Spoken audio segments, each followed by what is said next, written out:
जी, और एफबीआई का जो डेटा है अमेरिका का इंटरनल, उसके अकॉर्डिंग 96% जो अटैक हुआ है 1980 से लेके अभी तक, वो जी, 96% जो है वो गैर मुस्लिमों ने, यानी कि नॉन गैर मुस्लिम मुस्लिमों ने किए। लोगों ने किए हैं। अब देखें, इंडिया में मुसलमानों को ये शिकायत है कि आरएसएस ने बहुत टेरराइज किया हुआ है।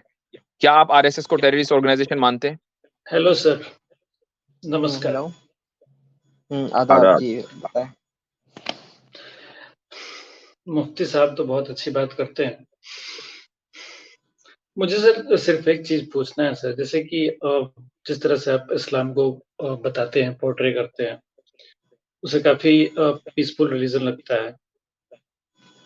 लेकिन सर पूरी दुनिया में देखा जाए तो जैसे कि जो समस्याएँ होती है टेररिज़्म को लेकर, जैसे कि मैं देखता हूँ कि बहुत सारी टेररिस्ट ऑर्गनाइज़ेशंस है जो कि मुस्लिम्स की ही मेनली बहुत ज़्यादा है।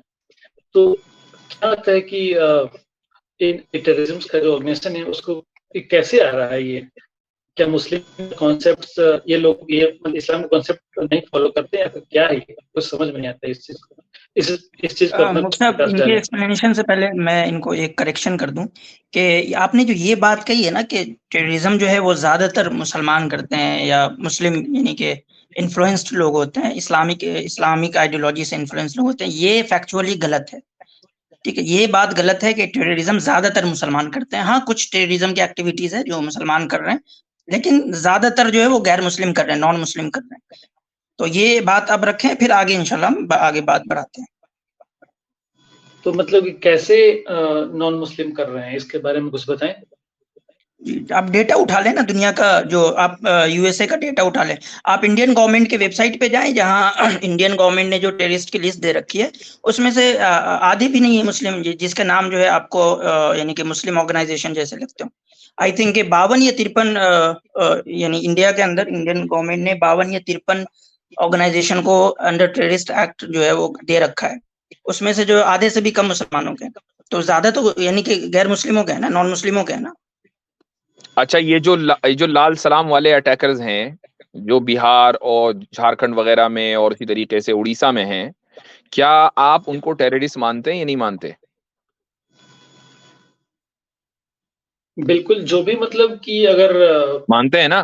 तो अगर दूसरे आप दूसरे अगर एक आप सेकंड सर। अगर आप उनको देखेंगे ना, तो आप पाएंगे कि उन्होंने इंडिया को जितना नुकसान पहुंचाया है ना, वो ऐसा अनप्रेसिडेंटेड है, जितना उन्होंने जाने ली हैं लोगों की, और छोटे मोटे लोगों की नहीं, पुलिस, आर्मी।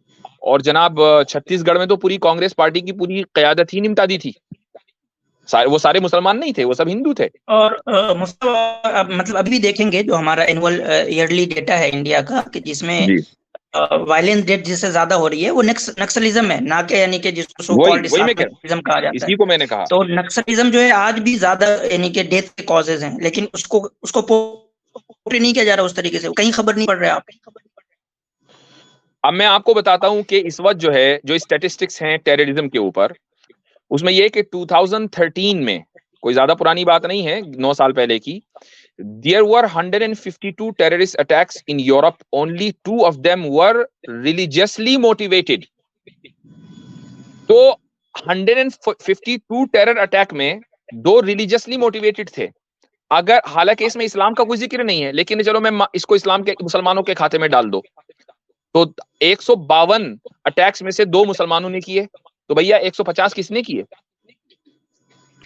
जी, और एफबीआई का जो डेटा है अमेरिका का इंटरनल, उसके अकॉर्डिंग 96% जो अटैक हुआ है 1980 से लेके अभी तक, वो जी, 96% जो है वो गैर मुस्लिमों ने, यानी कि नॉन गैर मुस्लिम मुस्लिमों ने किए। लोगों ने किए हैं।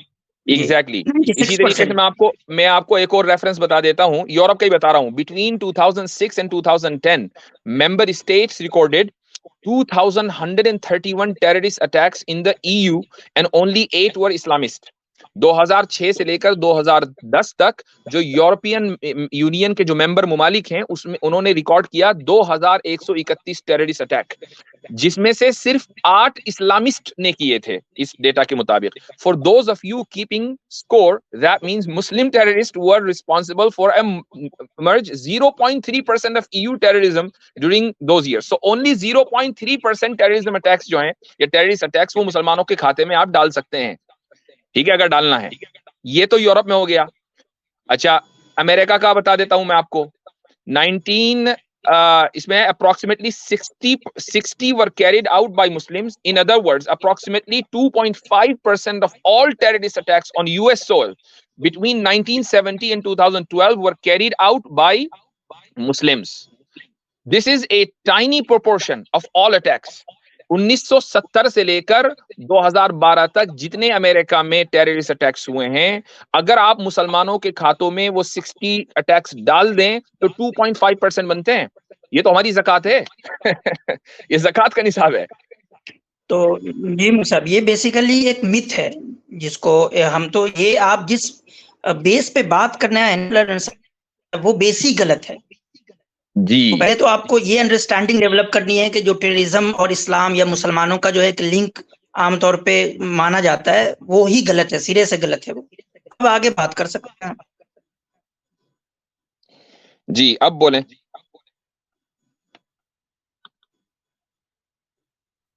हाँ, डेटा जो आपने दिया है उसको तो मैं देखूंगा, वेरीफाई करूंगा। जी जी, आप क्रॉस चेक कर सकते हैं। FBI के आपको इस पे आपको मैं एक वेबसाइट बताता हूँ पूरा, ठीक है। USA गवर्नमेंट की ना, government.in उनका पूरा काउंटर टेररिज्म के नाम से पूरा वेबसाइट है जिसपे वो हर दिन जहाँ जहाँ होते हैं वो सबको रिकॉर्ड किया जाता है, सारा डेटा उसमें रिकॉर्ड किया जाता है, एक एक डेटा जो भी दुनिया में वायलेंट एक्टिविटीज और टेररिस्ट एक्टिविटीज होती है, तो आप उस पे जाके भी वेरीफाई करते हैं। ओके, ठीक है, थैंक यू। बट सर ये बताइए कि आखिर टेररिस्ट ऑर्गेनाइजेशंस इतने फिर भी मुस्लिम्स के इस्लाम के हैं, आखिर वो क्यों है सर? इसके बारे में कुछ अपना प्रकाश डालें।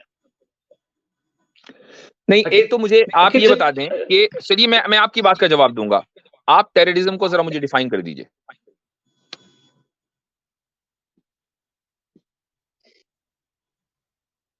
वही मतलब कि लोगों के अंदर कोई भय उत्पन्न करना, राइट, टेरराइज करना उनको। ठीक, भय उत्पन्न करना, टेरराइज करना। अब देखें, इंडिया में मुसलमानों को ये शिकायत है कि आरएसएस ने बहुत टेरराइज किया हुआ है। क्या आप आरएसएस को टेररिस्ट ऑर्गेनाइजेशन मानते हैं? आरएसएस ने तो मुझे ज्यादा जानकारी नहीं कि उसने कभी बॉम्बिंग किया है या नहीं किया है, इसके बारे में ज्यादा जानकारी तो नहीं है मुझे। बट जिस तरह से मतलब कि इंडिया में ही जो दूसरे टेररिस्ट ऑर्गेनाइजेशन है, जैसे जैसे मोहम्मद है और भी कुछ कुछ हैं, तो चले मैंने उनको टेररिस्ट ऑर्गेनाइजेशन मान लिया चूंकि उन्होंने इंडियंस के दिलों में भय उत्पन्न किया है। अब मैं ये कह रहा हूं कि इंडिया के 20% लोग ये कह रहे हैं कि हमारे दिलों में ये वाली जो ऑर्गेनाइजेशन है ना, जिसका नाम आरएसएस है, वीएचपी है, संघ परिवार है, इन्होंने भय उत्पन्न किया हुआ है। तो क्या आपकी इस डेफिनेशन के मुताबिक उनको टेररिस्ट कहना चाहिए या नहीं कहना चाहिए? तो सर सिर्फ भय उत्पन्न करने से नहीं होगा, कुछ एक्शन भाई ये तो आपने कहा, इसलिए मैंने आपसे पूछा। अच्छा ठीक है, ये तो आपने बोला। अच्छा ठीक है, तो आप हो सकता है, चलिए इसको मैं फिर आप इसको अभी करेक्ट कर लीजिए, क्योंकि अगर सिर्फ भय उत्पन्न करने से नहीं होगा, हो सकता है वो एक्शन दिखना भी चाहिए, जो कि जो मान लीजिए मुस्लिम ऑर्गेनाइजेशन है जो वो एक्शन कर देते हैं। हाँ, मैं उस चीज का इनकार नहीं कर रहा हूँ। हम किसी मुस्लिम टेररिस्ट ऑर्गेनाइजेशन को कभी भी डिफेंड नहीं करेंगे, हम तो हमेशा कंडेम करेंगे। और आज नहीं कंडेम, मैं आईसिस की मिसाल लेता हूँ। 2015 की मेरी स्पीच इलाहाबाद यूनिवर्सिटी की है कि जहां मैंने आईसिस के खिलाफ स्पीच दी थी, और वो यूट्यूब पर पड़ी हुई है, ठीक है। और आपको मैं बता दूं कि जो जितने भी क्रेडिबल मुस्लिम स्कॉलर्स हैं पूरी दुनिया के, उनमें से आज तक किसी ने आईसिस को जस्टिफाई किया ही नहीं। सबसे ज्यादा कंडेमनेशन हमारी तरफ से है और पहले दिन से है। तो ये बहुत ही अच्छी बात है, लेकिन सर एक ऐसा नहीं लगता कि कोई ऐसा ऑर्गेनाइजेशन बनना चाहिए मुस्लिम इस्लाम का भी, जो कि वो ऑलरेडी है लर्नर साहब, वो ऑलरेडी है, मैं समझ रहा हूँ। आपको बताऊं, दुनिया में सबसे ज्यादा जो टेररिज्म को कंडेम करता है वो मुसलमान ही है और मुस्लिम स्कॉलर है, ठीक है। ये जो मदरसे के लोग हैं ना, जिसको मदरसे के लोग आप कहते हैं, वही सबसे ज्यादा कंडेम करते हैं। और एक मिनट सुने तो, पूरी बात सुने ना। और इस पे सिर्फ कंडेमनेशन ऐसा नहीं है कि बोल देते हैं कहीं, ये बाज़ाब्ता रिकॉर्डेड आती है, और इन पे सबसे ज्यादा किताबें भी जो है इनके कंडेमनेशन में इन्होंने लिखी है। भाई अब इनके बस में जितना है वो उतना ही करेंगे ना। अच्छा, आप ये तो जानते ही होंगे कि फतवा जो है वो कितनी अहम चीज है मुसलमानों के यहाँ, जानते ही है ना। फतवे का लफ्ज सुना है आपने? ये नहीं सुना, सुना है ना। अच्छा, अब आप गूगल कर लें, आपकी सहूलत के लिए बता रहा हूं मैं।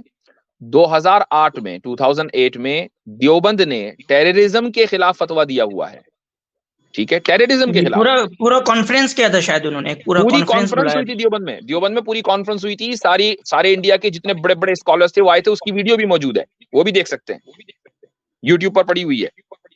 तो जो कोशिशें हम लोग कर सकते हैं वही तो करेंगे ना। तो अब आप ये कहें कि नहीं कुछ लोग चूंकि खराब हैं लिहाजा सब लोग खराब हैं, क्या ये चीज दुरुस्त है? और मुझसे इसमें और इंटरेस्टिंग पॉइंट ये है कि टेररिज्म का जो सीधा ताल्लुक होता है वो पॉलिटिक्स से, हर कोई जानता है, लेकिन कोई कभी पॉलिटिशियन को इसके लिए जो है रिस्पॉन्सिबल नहीं मानता है। कोई जो है इलेक्शन को रिस्पॉन्सिबल नहीं मान रहा। हालांकि आपको पता है कि अभी इलेक्शन गुजरात आया और किस तरह की बातें होनी शुरू हो गई, कहीं और इलेक्शन हो रहा है तो किस तरह, उड़ीसा में हो रहा है तो किस तरह की बातें हो रही। तो ये डायरेक्टली पॉलिटिकल मोटिवेटेड होती है इस तरह के जितने वायलेंस, जितने टेररिज्म होते हैं, लेकिन लोग जो है अपने पॉलिटिशियन को उसके लिए रिस्पॉन्सिबल नहीं मान रहे और बल्कि खुश हो रहे हैं। तो ये असल चीज है जिसको समझने की है। और खाते में किसके डालना है? इस्लाम के और मौलवियों के। जी अच्छा, और हम तो इसीलिए मैं व्हाट अबाउटरी में बिल्कुल भी बिलीव नहीं करता हूं। अगर कोई और होता तो वो ये कहता कि भाई इस वक्त सैफरन टेरर भी बड़ा राइज पर है, हिंदुओं को फौरन कहता। हम नहीं कहते, हमें मालूम है कि कुछ ठीक है कुछ गलत है। मैंने सिर्फ आपकी जो डेफिनेशन थी भय पैदा करना, उसके ताल्लुक से काउंटर आर्गुमेंट दिया था। लेकिन मैं ये समझता हूं, आपने मुझसे पूछा कि डेफिनेशन क्या होनी चाहिए दहशतगर्दी की, तो दहशतगर्दी की डेफिनेशन ये है कि स्टेट, एक लेजिटिमेट स्टेट के खिलाफ और उसके कॉन्स्टिट्यूशन और उसके लॉ के खिलाफ अगर आप आर्म्ड स्ट्रगल करेंगे तो उसको टेररिज्म कहा जा सकता है, ठीक है। अब ये जो अल्फाज मैंने बोले हैं लेजिटिमेट स्टेट, अब मिसाल के तौर पर इंडिया में आर्म्ड स्ट्रगल हुआ अंग्रेज के खिलाफ, तो हम उन लोगों को जिन्होंने आर्म्ड स्ट्रगल किया कभी भी टेररिस्ट नहीं कहेंगे। क्यों? इसलिए कि जो ब्रिटिश का जो रूल था इंडिया के ऊपर वो लेजिटिमेट नहीं था। अगर वो लेजिटिमेट होता तो वो सब लोग टेररिस्ट होते, लेकिन वो लेजिटिमेट नहीं था, लिहाजा वो सब लोग मुजाहिद आजादी हैं। मुफ्सर, लेकिन उस वक्त का जो ब्रिटिश गवर्नमेंट था उस वक्त इनको टेररिस्ट ही कहता था। हाँ, ब्रिटिश गवर्नमेंट भी हमारे फ्रीडम फाइटर थे उनको टेररिस्ट ही कहता था। ये बात बिल्कुल सही है।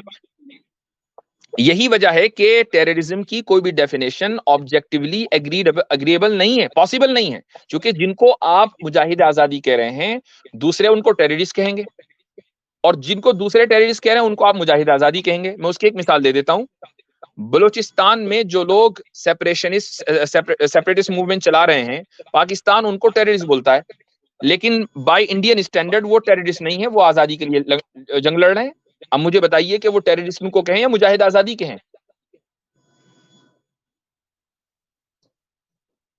और ये केस मतलब सिर्फ ऐसा नहीं है कि यहाँ आपको पता होगा आयरिश के अंदर जो है या आयरलैंड के अंदर भी एक आर्म स्ट्रगल हुआ है यूके के खिलाफ, ब्रिटेन के खिलाफ, तो उन सबको जो है वो टेररिस्ट कहा गया। लेकिन जब वो आजाद हो गया, आयरलैंड अलग हो गया, तो अब वो उनके बड़े लीडर है वो। तो ये टेररिज्म का जो ये है ना, ये मतलब देखिए टेररिज्म जस्टिफाइड नहीं है, टेरर जो है वो जस्टिफाइड नहीं है, मासूम लोगों का कत्ल जस्टिफाइड नहीं है इस्लाम में। लेकिन जो टेररिज्म एक टर्म है और उसका एप्लीकेशन है, उसके अंदर बहुत गिरे सिनारियो आता है, ठीक है। कुछ के बारे में तो हम क्लियरली कह सकते हैं, स्टैंड ले सकते हैं कि हाँ भाई उसके टेररिस्ट होने में हमें कोई दिक्कत नहीं है, लेकिन बहुत सारा टेररिज्म जो है वो कंट्री टू कंट्री डिफर करता है। अब मैं उसकी मिसाल दे देता हूँ। एक ऑर्गेनाइजेशन है KKP, ठीक है, वो YKP नाम है उसका शायद, ये टर्की का ये है टेररिस्ट ऑर्गेनाइजेशन है। अमेरिका जो है उसको आर्म सप्लाई करता है, आर्म सप्लाई करता है, कुर्दिश है, और टर्की बैठा हुआ है कि भाई तुम टेररिस्ट हो जी। तो एक कंट्री जो है इसको टेररिस्ट मान रहा है और दूसरा कंट्री जो है उसको आर्म सप्लाई कर रहा है। बिल्कुल बिल्कुल ऐसा ही है। देखिए टेररिस्ट ऑर्गेनाइजेशन कभी भी, चाहे वो आईसिस हो, वो मुख्तलिफ मुल्कों की हुकूमतों के सपोर्ट के बगैर आगे बढ़ ही नहीं सकते, पॉसिबल नहीं है। उनके पास हथियार कहां से आ रहे हैं? अब आप देखो, अब आईसीस है, मसलन आईसीसी की मिसाल ले लो, उसके लड़ाकों के पास AK-47 और पता नहीं कैसे कैसे रॉकेट लॉन्चर। भाई कोई ऐसा तो है नहीं कि आप जो है परचून की दुकान से खरीद लोगे ये सब हथियार। ये कोई ना कोई बड़ी बड़ी ऑर्गेनाइजेशन जो जिनके पीछे मुल्क हैं वो स्पॉन्सर कर रहे हैं, वो टेररिज्म को प्रमोट कर रहे हैं। आपको रूट कॉज को देखना पड़ेगा। करेक्ट सर, जैसे कि नक्सल्स को भी जिस तरह से प्रोवाइड कराया जाता है, हाँ, कोई ना कोई प्रोवाइड करा रहा है। ऑब्वियसली बात है, नक्सल्स कभी भी हथियार नहीं बना सकते, कहीं ना कहीं से ला रहे हैं, कोई ना कोई पीछे ताकत है। उस ताकत का अपना इंटरेस्ट है, वो चाहता है कि इंडिया में जो है कभी भी स्टेबिलिटी ना हो, लिहाजा नक्सल्स को आप जो है हथियार प्रोवाइड करते रहें ताकि जो इंडिया का वो इलाका है हमेशा वहां लोग मरते रहें। तो आप उसके पीछे देखेंगे कि कौन लोग हैं। इसलिए मीडिया के जो नैरेटिव है ना, उसको आप आंख बंद करके एक्सेप्ट ना करें, बल्कि आप खुद देखें, खुद इन्वेस्टिगेट करें कि व्हाट्स गोइंग ऑन। जी लर्नर साहब, और इन पे जिन लोगों ने इन्वेस्टिगेशन किया है उनका ये फाइंडिंग है कि अगर कोई भी अटैक अगर मुस्लिम की तरफ से हो तो उसको जो है तकरीबन 400% ज्यादा कवर किया जाता है, क्योंकि वो सेंसेशनलिज्म होता है उसमें और वो बिकता है, उससे टीआरपी जो है बढ़ती है।